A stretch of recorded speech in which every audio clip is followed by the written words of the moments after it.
Nous projetons en ce moment même une image sur vos écrans. Vous êtes à l'hôpital au moment du tremblement de terre. Vous voyez l'équipe médicale en train d'opérer, et regardez, l'équipement tremble sur vos écrans. Les gens sont en train de se balancer. Ils tiennent leur équipement. Ils tiennent les outils de cet équipement sur les tables pour qu'ils ne tombent pas. Et le tremblement de terre attend qu'il passe. Pendant cette opération, oui, ils font confiance au bâtiment. Ils doivent avoir confiance dans le bâtiment dans lequel ils se trouvent. Et calmement, debout, à attendre que le tremblement de terre passe, tenant la table, tenant l'équipement. Et ensuite, ils continueront probablement l'opération. La confiance. Ce qu'ils ont vécu, ce qu'ils ont opéré, la confiance qu'ils ont dans l'hôpital. Nous parlons d'un tremblement de terre d'une magnitude de 8,8 dans l'est de la Russie. Mentionnons également que ce tremblement de terre s'est produit près de la surface, 18,2 km, à une profondeur de 18 km. Si vous êtes proche de la surface, vous pouvez donc imaginer à quel point le tremblement de terre a été dévastateur. Il y a des images du moment du tremblement de terre dans chaque fenêtre. Regardez à gauche, ce sont les images reflétées pendant l'opération à l'intérieur de l'hôpital. En haut à droite, et nous avons vu les voitures trembler. Et en bas à droite, on voit des images de l'intérieur d'un bâtiment. Après un tremblement de terre de 8,8.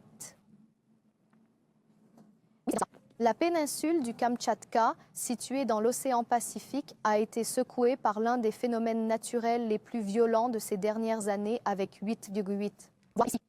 Si l'on se réfère aux déclarations déjà faites, l'expression « l'un des séismes les plus violents de ces 10 dernières années » a été utilisée. En d'autres termes, il peut être difficile pour nous d'en imaginer l'ampleur. Mais si l'on considère les tremblements de terre de magnitude 7 et plus que nous avons connus, on peut deviner qu'elle est bien plus élevée que cela. Nous savons également que le tsunami est en route pour Hawaï.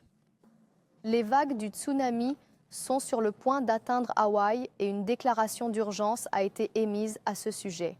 Les habitants sont invités à tenir compte des avertissements d'évacuation. Les autorités qu'il a exhortées à ne pas risquer d'être près de la côte et les autorités surveillent maintenant l'approche de ces vagues. Il indique également que cela donne une idée de la taille des vagues qui atteindront l'État dans quelques heures. Les autorités, comme nous l'avons dit, au large de l'océan, ces vagues peuvent sembler peu profondes, ne semblent pas très hautes, mais à mesure qu'elles s'approchent de la côte, on constate que ces vagues s'élèvent dans les zones peu profondes et l'on sait que leur effet destructeur augmente. La déclaration d'urgence stipule que les gens doivent être évacués. Des avertissements ont été lancés pour que la situation soit prise au sérieux et une conférence de presse a également été organisée. Lors de cette conférence de presse tenue à Hawaï, les autorités ont ajouté que la vague de tsunami n'est pas une vague normale. Si vous êtes exposé à un tsunami, il vous tuera. C'est pourquoi vous devez rester à l'écart de la zone. Bien sûr, il n'est pas difficile de le deviner. Entre-temps, il y a une déclaration de la Chine, du Centre d'alerte au tsunami de Chine. Passons-la en revue. Cette déclaration a été faite aujourd'hui. On s'attend à ce que des vagues de 30 cm à 1,3 m atteignent certaines parties de la côte Est. Un tremblement de terre de 8,8 et des développements affectant de nombreuses régions. Et l'agence de presse russe TASS Kamtchatka, après ce fort tremblement de terre au large de la Russie. Il a indiqué que 2700 personnes ont été évacuées vers des zones sûres dans les îles Kouril. Précisons également ceci, les évacuations se poursuivent dans de nombreuses régions. Transmettons maintenant les informations suivantes. Au nord du Japon, un tsunami de 60 cm a atteint la ville de Hamanaka sur l'île de Hokkaido. Entre-temps, il est indiqué que les hautes vagues pourraient durer au moins une journée.